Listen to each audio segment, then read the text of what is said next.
Happy Halloween, Highlands. Welcome to Highlands Chicken Skin Tales 6 annual event where we have special guests telling real ghost stories about Highlands Intermediate, Pearl City High School, and the greater Pearl City community.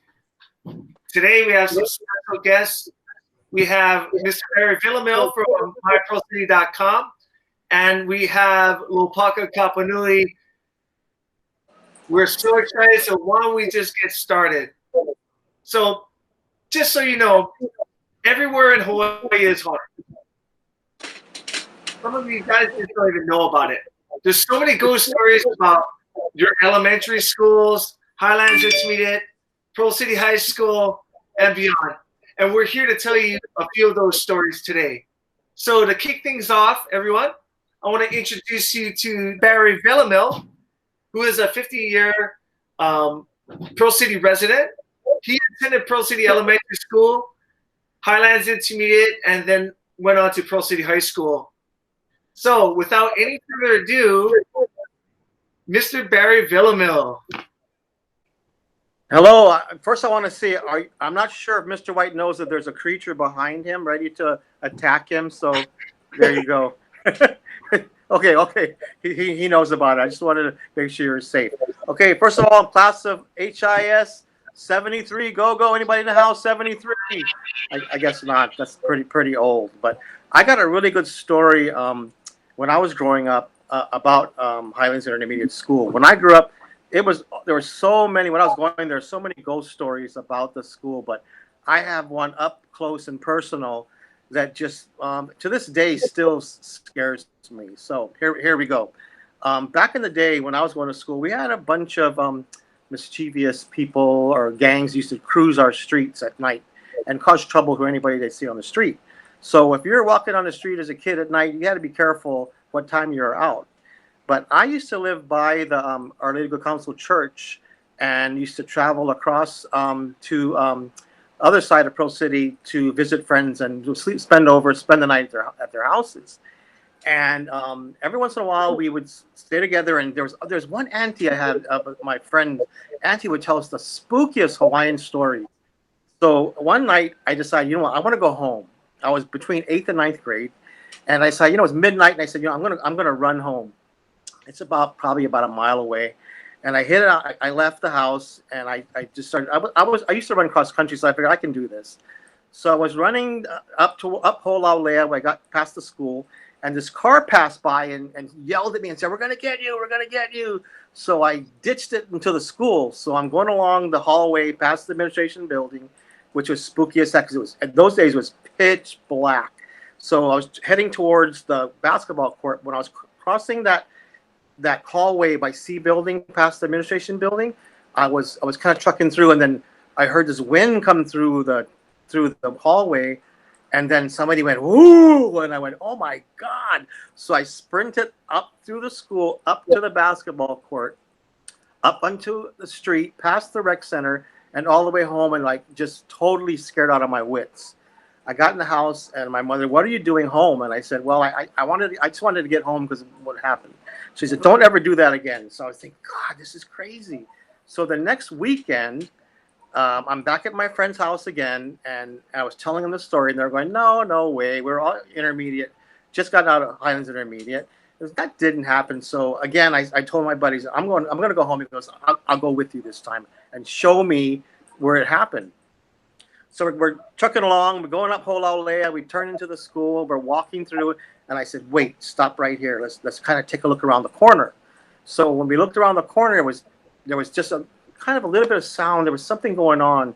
So we kind of tiptoed across that opening, and then all of a sudden it was just like a rah, and then something said, "Barry," and I'm like, "Oh my! They know my name. The ghosts know my name." My friend goes, "Well, you were right." So we dug out. And we ran up to the basketball court, up onto the street.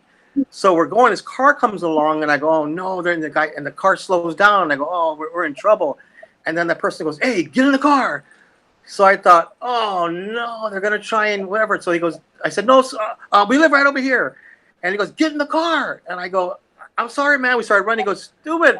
It's my neighbor. I'll give you. What are you doing out past midnight? Get in the car." So we jumped in his car. He took us home, and it was like we got out. And he goes, "Bro, you were telling the truth. There is something in the school." So we went home. Then we were thinking, God, what are we going to do?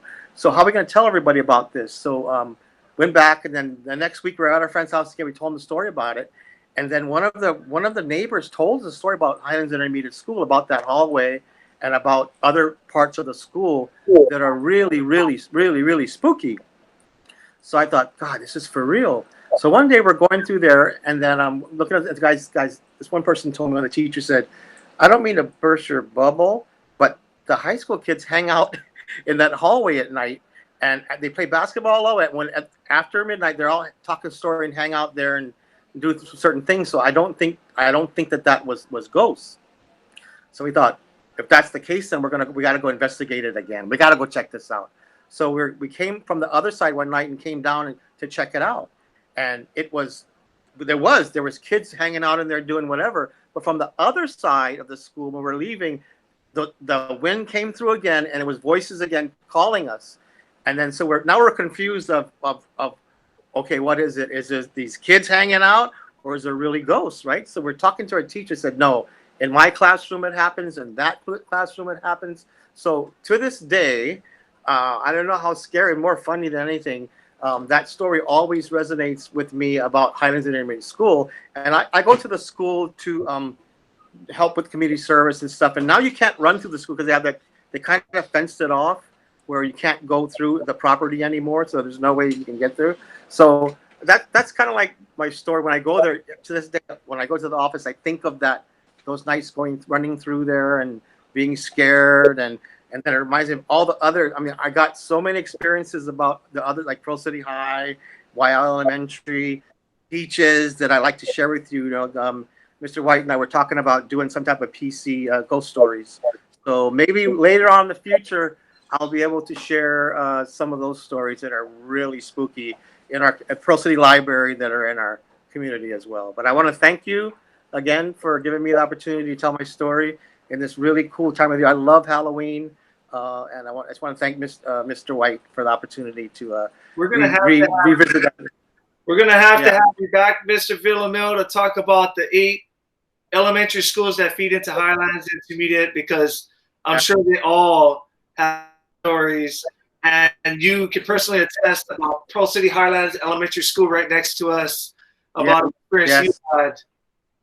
Yeah, I got some kid voices that we would hear in the middle of the night. We're having meetings. Pearl City High School, while we're out there, the louvers closing and opening by itself, lights going on, projectors going on. So next visit, we'll definitely. Pearl City High School will have to be its own episode, I think so. Yeah. Thanks, Mr. Villamil. Appreciate your time. You should develop your own ghost tour of Pearl City. I think it would do well. That's what we want to do. We want to do a piece of stories. Hopefully you'll join us. You'll join us. Oh, you and Eric do it. You guys are awesome. Right on, Mr. Villamil. Thanks so much. Okay, thank you. Okay. Thank you so much, Barry. Coming up next, Lopaka Kapanui. He's an apprentice of the late Glen Grant, who I had a privilege of seeing in person. Scared the life out of me. And Lopaka continues Glen's legacy with his collection of tales, both ancient and modern. And Lopaka is a natural storyteller. He has written several books. He is a living legend here in Hawaii. So we are so happy to have you, Mr. Lopaka Kapanui. Thank you. Living being the opposite word. Hope I do that for a while. So there's a story about an intermediate school, and of course I'm not allowed to say which one it is. I know, but this is actually from a staff member of this school who witnessed the thing that happened, and it's about a teacher in the same intermediate school back in the day. She was Linda Ishii, but then when she married, she became Linda Murakami, and so in that intermediate school, she was known as Mrs. Murakami. But while she was at that intermediate school, when she was a teenager, she had a tormentor, like a bully, and it was a local Japanese boy. He was already like 6'3", and he was kind of chubby, and he had what we call the chawang haircut, rice bowl, and he had a habit of sweating really badly. So no matter how well he dressed, you could see that he was perspiring into his clothes. He also had this funny thing where he would perspire beads of sweat like right here. And every time you talk to him, you could just see it. You'd be like, oh, you kind of want to wipe it, but you don't want to talk to him. And so he had a natural squint to his eyes, so nobody knew if he was actually smiling or trying to see if he could see you. But he was always tormenting Linda Ishii, and he would always tease her Linda Shishi. And she hated it. And every chance he had, he grew this thumbnail and this fingernail long, and every chance he had, he would pinch her and go, Linda Shishi, Linda Shishi. And just leave marks on her skin, and then she just hated it. And so the story goes, one day Linda Ishii had enough, and she reported Tensho to the principal. And just for your information, Tensho is, it's called many hands in the style of Gojuryu karate. And so Tensho would always use his hands all the time just to torment her.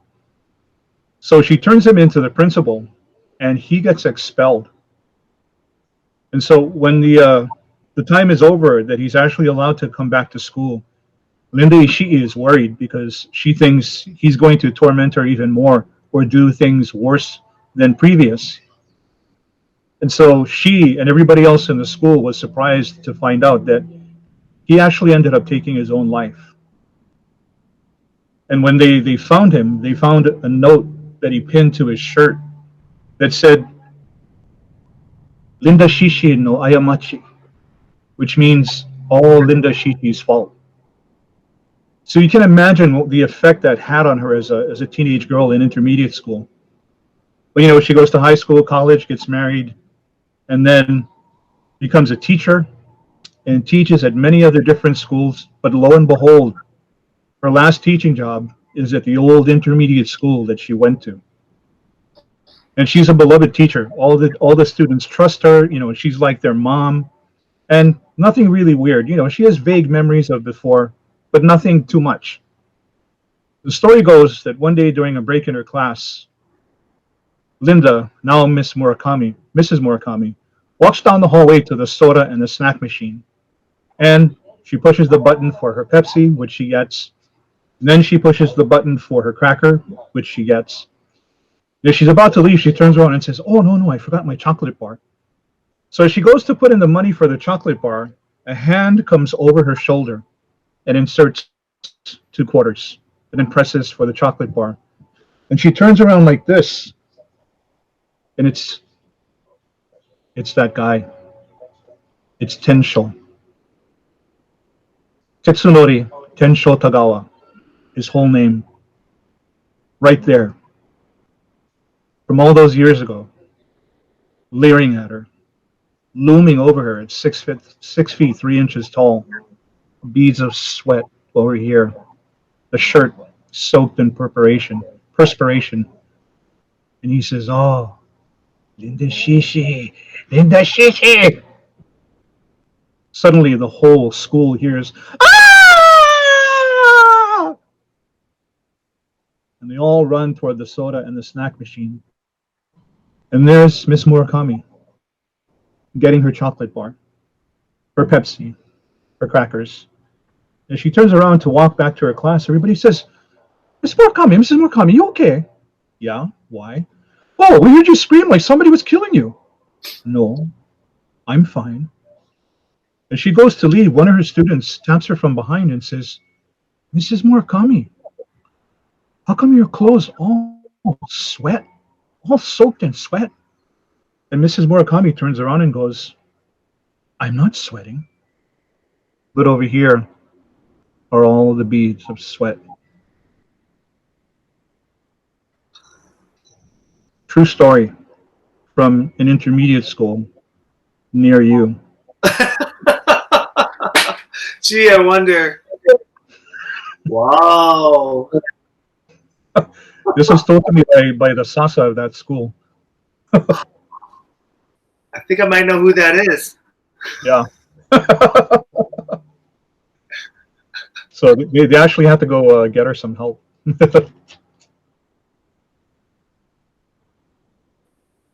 Oh, do I have another one? Oh yeah, of course. Okay. Fire away. So this is one more for you. I think it was almost maybe about 2000, year 2000.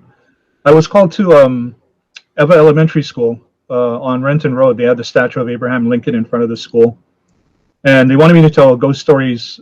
I think it was Halloween Day to the entire sixth grade class, and so it was in the school library, and a lot of sixth graders, like they packed the whole library, just like your school.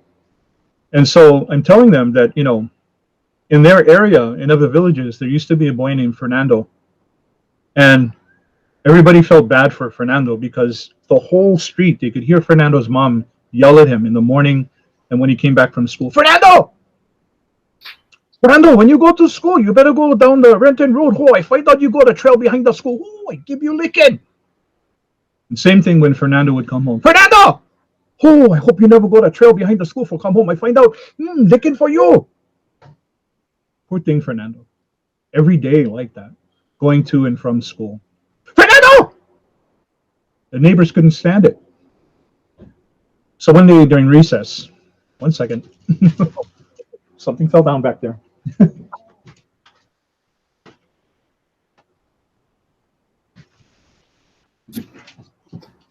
Okay, you can edit for content.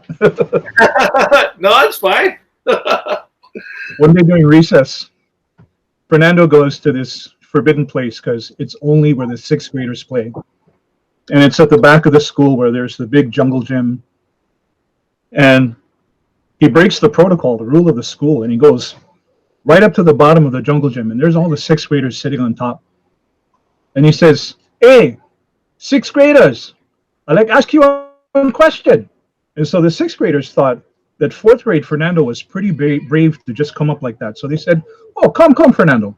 And so Fernando climbs up to the jungle gym and he sits, you know, a little below them.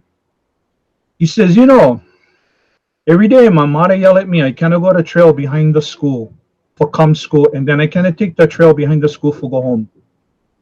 How come?" All the sixth graders look at Fernando like this. "Fernando, your mother never tell you about the trail behind the school?" "No, that's why I'm asking." "Oh, come, Fernando."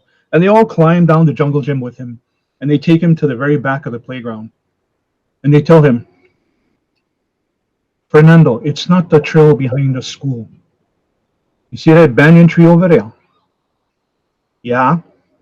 You see the big hole in the middle of the banyan tree? Yeah. It's something inside that tree. It eats kids. Look, you see all the old tricycles and the old dodgeballs and over there, the old hula hoops? Old, right? Nobody play with them. Yeah. All the kids used to play with that kind of stuff. The tree would go eat the kids." "Oh, you guys bull lie. I don't believe you." No, Fernando, it's for real." "No, you guys like me come scared, so I have to go transfer it to the kind Pro City Elementary or something." "No, Fernando, we're not lying. We're not making it up. It's true." "Oh, you sixth graders, you bull lie. I'll come over here for nothing." But Fernando heard what they said. And so after the school bell rang when school was Powell, Fernando hid under the stairs of one of the portable classrooms and waited until the teachers left, the custodians, the principal's office, all of the staff, and the students. Waited until the school was completely empty. And then he went back to the sixth graders' playground, walked through the old equipment that nobody played with, and walked right up to the banyan tree with the big hole in the middle. He was looking at it like this. And then he sticks his head inside the hole and is looking up, looking down. He pulls his head out. He says, "Oh, Bulai, no more nothing." As he turns around to leave, suddenly he hears, "Fernando,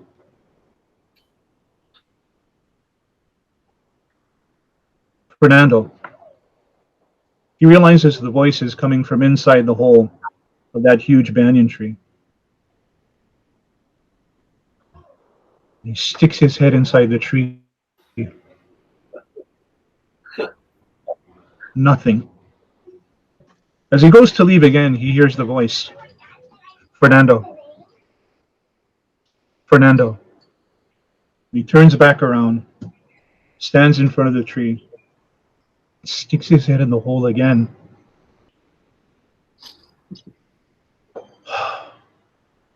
He turns around and sort of leans his hand just at the edge of that big hole in the tree and goes, "Ah, either I hearing things, or I think my mother stay hiding inside the tree because she know I was going to do this."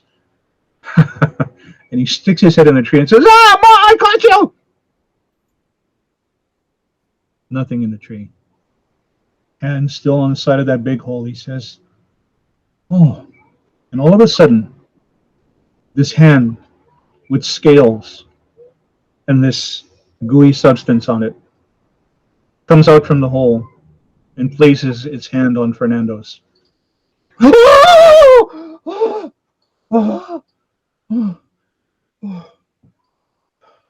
And Fernando is wiping off all the gooey substance. Mother Mary, Saint Joseph of the Cross. Oh. And he sticks his head in the tree. And he turns around and leans up against the tree. And then a hand shoots out from the tree like this and covers Fernando's mouth like this. And another hand comes out and grabs Fernando by his hair and then yanks him into the hole in the tree. And Fernando is never seen again. At this point in the story, the 6th grade boy in the back of the library is jumping up and down like this, raising his hand. I said, "Yes." He goes like this, "Okay, Mr. Lopaka, so you said when Fernando went to the back of the school and then the thing went pull him inside the tree, right? Because he didn't wait for nobody was in the school, like everybody left. So I never have nobody." "Yeah." "Okay, so if never have nobody and Fernando got pulled into the tree, then how come get one story? Because nobody saw what happened. So I don't understand the point. If nobody was in the school and Fernando wouldn't get pulled into the tree, how come get one story? Because nobody seen anything, right?" And I looked at that kid and I said, "Damn kid." And I left the library.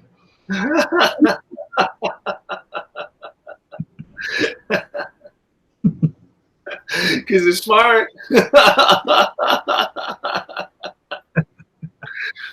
That's a spooky part of Eva Beach too, though. Tell you. Oh, yeah. I just recently been driving back there, but I got a question. I've been at this school for 14 years, and when I first got here, there was all kinds of activity because I'd be here till they kick me out at 5:30, close to 6. And I hear things, feel things, and there's a lot of activity down here. But I know, and I have a bunch of stories to tell, but it's not the time. But I know that you came to our school one night. What was your impression of this school in terms of, being haunted or, the spirits all around? There's a lot of spirits in your school, and a lot of it is attached to the land. And because of the land and the kind of energy that your school is built on, it's sort of like a repository, not only of spirits, but of students and staff who used to be there. And it may sound strange to you, but students and staff who are still alive today. So because of the energy in your school, people tend to leave impressions of themselves. And so a lot of times if you think you see a spirit of a student or a teacher, it might be a psychic imprint that they left on themselves, even though they're still alive. But that doesn't mean, there aren't any real spirits in your school, because there are. I also understand there's a night marchers procession that goes through the school as well. And I know, go ahead. Yeah. No, I mean, talking about the imprints of, students and teachers alive and dead, I totally get that, because schools are just like a magnet of memories, intense memories. If you think of your childhood, elementary, intermediate, it's so intense. The things that happen, and I've worked at all different parts of this school. I worked in the office. I work in the cafeteria sometimes, and man, they're everywhere. And the more I talk about it with the other teachers and the staff members, the more stories I get about the whole school, and it just keeps building. So I've been trying to get trying to document all the things that happen over here, because God, there's so many stories, and people don't think about it normally. It's not in front of their mind or consciousness. Yeah. But when you start telling a ghost story, then they're like, oh, and then it triggers that memory.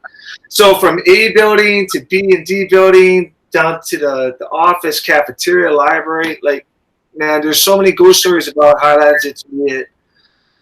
But like I said, that's for another day. But I got a question. Mrs. White, my wife, used to teach at Pearl City High School, and she used to stay there late, after the sun went down, hours. That's crazy. Man, that school gives me the creeps, right? Does it give you the creep factor, to 10? Yeah, definitely. I think there's a night marcher trail that goes through there as well.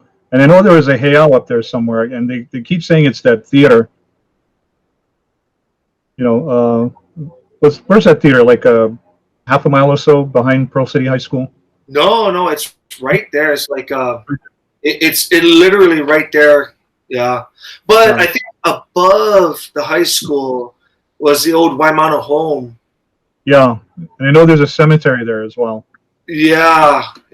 Because we do a haunted house every year over here. And then one year it piqued my interest, because I was talking to a teacher who had gone and done the hike, but he went off of the hike off of Waimano, and he came across that cemetery, but there was a gate there, but he came up to it and he could see the cemetery, and he told us about it, and I had to Google it, and we found out that the headstones were just really simple, just like this, and then they had just a number on it, 12, 96.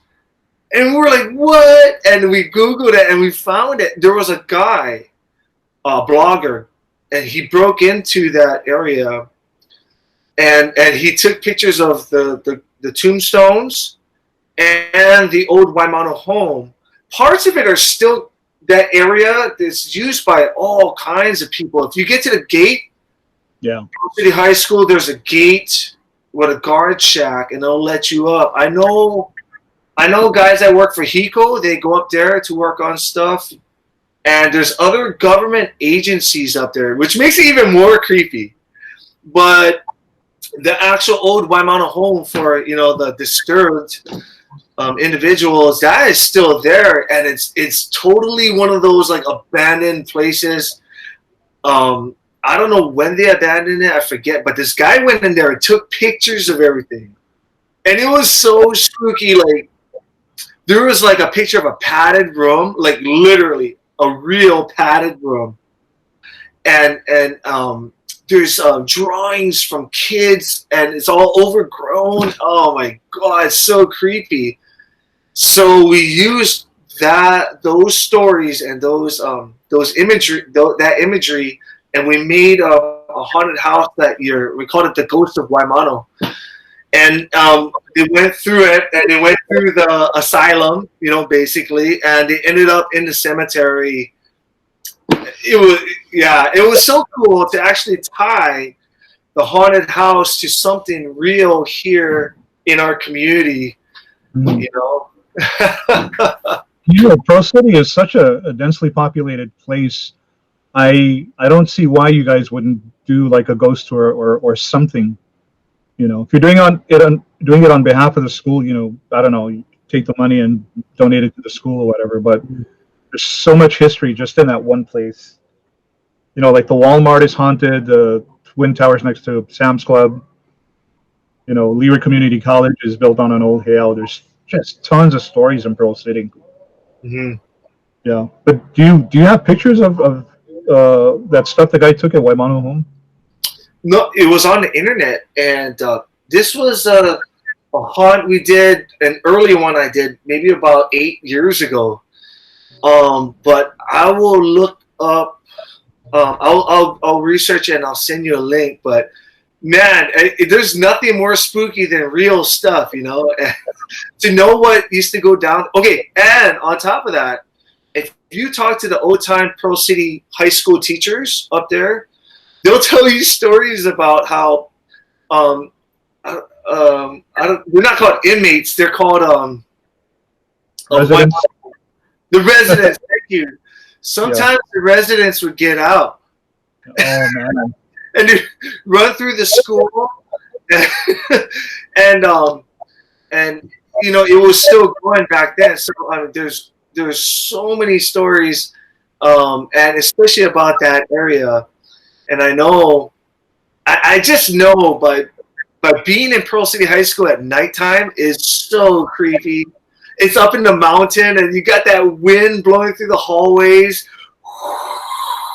and the lights are all dim. I'm like, oh my god. Oh man, yeah, that place is intense. Yeah, it is. Yeah. Yeah, and any student who graduates from that high school should be given a medal on top of their diploma. And the other thing that Barry really pointed out to me was that we have 8 elementary schools that feed into the Highlands. So the farthest one, I think, is Kanoilani, which is kind of in Waipio. Yeah. But most of them are kind of down here in this area. And he was telling me about ghost stories about Pearl City Highlands over here, Pearl City Elementary. I mean, can you imagine all the different elementary schools and all the stories they have? So yeah. I think that's going to be a project that we're going to have to work on with Mr. Villamil. And, absolutely. Loop. Oh, yeah, please do. And I hope something like that becomes successful because, historically, there's just so much in that one area in Pearl City. It's not even funny. Well, I want to thank you for your time, Mr. Kapanui.